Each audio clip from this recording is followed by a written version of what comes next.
Do you know how many pull-ups statistically a woman can do? Yeah. Unassisted? Unassisted pull-ups, how many do you think they can do? On average, probably 1.5. How many do you think? 4? 0. Really? 0. The answer is 0. What's the deal with this claim? It's going all over social media. No women can do pull-ups. That's not right. The average woman can do 0 pull-ups by these guys who, I don't know, what are they, like masculinity gurus? People who hate women or people who like making fun of women? Let's just look at this claim and let's just examine it under a microscope and see what the actual evidence says. Making a claim like this, nobody just goes on a podcast and says shit based on some out of context thing. Maybe they read it somewhere, maybe they just made it up in their mind. They must have cited the study where this came from, right? Well, he's got me now. Well, since they didn't do that, I guess I'm left to my own devices to figure this one out on my own.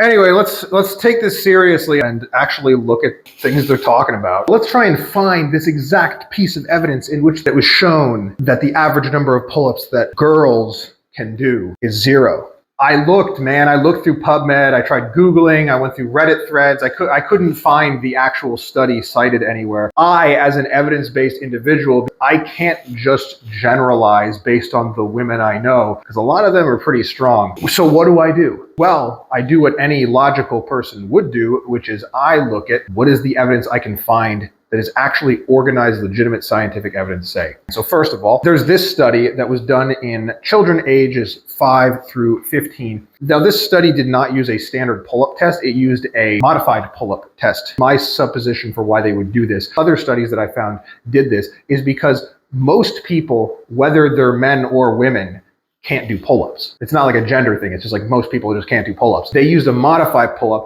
and they found that in the study group, 28% of the girls and 15% of the boys couldn't do a single modified pull-up. There's definitely a gap there of some kind, but probably not as big as these guys think. Then there's this study that used 49 recreationally trained men and women. Everyone in this statistical group could perform at least one pull-up. This study found that there wasn't really strong data in one direction or the other, whether or not in this sample size group, they could generate a model based on gender that would predict pull-up performance. Caveats to the study, though, are that everybody in the study could do at least one pull-up, and these were recreationally trained people. We're not talking general population. Let's face it, we do have a problem with lack of physical activity in the Western world, in North America specifically, in the US even more particularly. Only about 20% of people regularly go to the gym. I think instead of shaming ladies and making up numbers and laughing because of this made up thing, instead of doing that, we can encourage people to lift weights, be active, and get strong, regardless of how many pull-ups they can or can't do.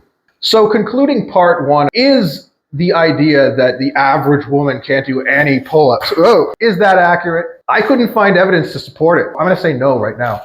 Part 2, factors affecting pull-up strength. There doesn't seem to be any scientific or evidence-based model based on gender when it comes to pull-up strength. But we can pull apart some common threads and use these to inform what's correlated with pull-up strength. Number 1, this study, it found some things about pull-ups. Lat pull-down 1 rep max strength was not correlated with pull-up strength. However, number of lat pull-downs that you can do with body weight was correlated with pull-up strength, which would make sense because doing a lat pull-down with your body weight is probably roughly equivalent to the strength required to do a pull-up. They also found that there wasn't really a correlation between rep work, like you take 80% of your 1 rep max on lat pull-down, do as many reps as you can. There wasn't a correlation between that and whether or not you could do pull-ups or how many pull-ups you could do. My takeaway from this would be that general strength is not really a direct correlation, or even general strength at exercises that are similar movement patterns to pull-ups don't necessarily infer how many pull-ups you can do. However, if there is a version of that exercise that has similar load demands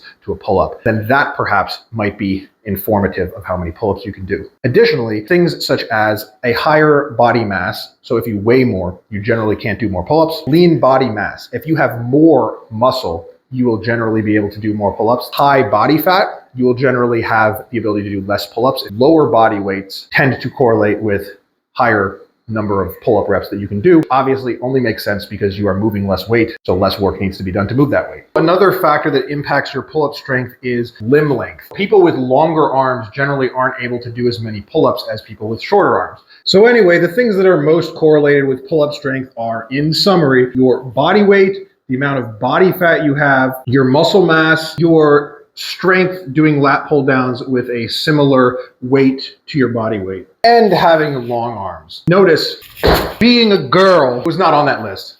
So how do you actually increase your pull-up strength? This isn't going to be an exhaustive pull-up program. This is just going to be some general tips for increasing pull-up strength. Number one, the principle of specificity. Exercises that are more similar in terms of their range of motion, movement pattern, and load are going to be more effective. For a pull-up, again, a lat pull down with the same grip that you normally do with a load equivalent to your body weight is going to be more effective than a really wide grip lat pull down if you're not trying to do wide grip pull-ups with like lightweight for high reps. Number two, hypertrophy training. Building muscle generally is going to make you likely to be stronger at pull-ups. Muscle mass is correlated with larger pull-up numbers, so there you have it. Go on a general program that includes building the muscles that are most involved in the pull-ups, which would be your shoulders, your back, and your biceps. Number three, losing body weight and also body fat. Can't be denied that people who are lighter generally can do more pull-ups. So if doing pull-ups is in your goal set, you might want to consider working on a weight loss goal.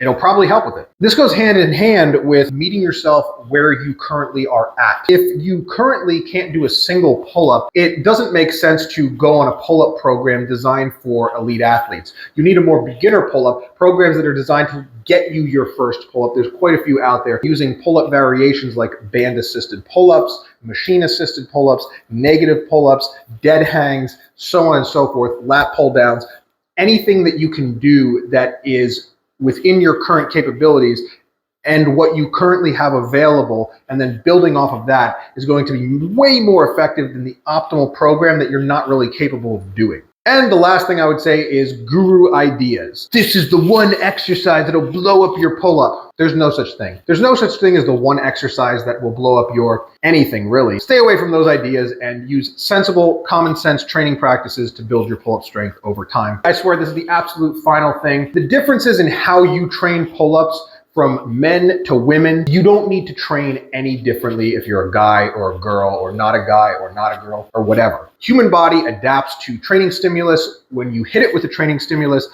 these general principles that I just outlined will generally help you build more pull-up strength. There doesn't need to be gender-specific programs. There should be goal-specific programs, like if you want to build pull-ups, this is a pull-up program. But there's really no such thing reliably as like a guy's pull-up program or a girl's pull-up program. In my experience and in my opinion, it's just someone trying to sell you something that you probably don't need. Oh yeah, a couple more quick underrated tips for getting your first pull-up. If you fail multiple times at trying to do your pull-up, just keep trying. You got to eventually figure out the movement pattern that you're going to be able to move through to get your first pull-up. It's going to be a little bit different for each person. I got my first pull-up as a teenager, but this also leads into my second tip. Feel free to take breaks from doing specific training to pull-ups to do other things like just building your back muscles and other general training. I actually got my first pull-up after I stopped trying to do pull-ups for a while. I did a bunch of like general strength work and then I just came back and all of a sudden I could do 3 pull-ups several months later. Don't be afraid to try different things and don't give up. Keep trying. Anyway,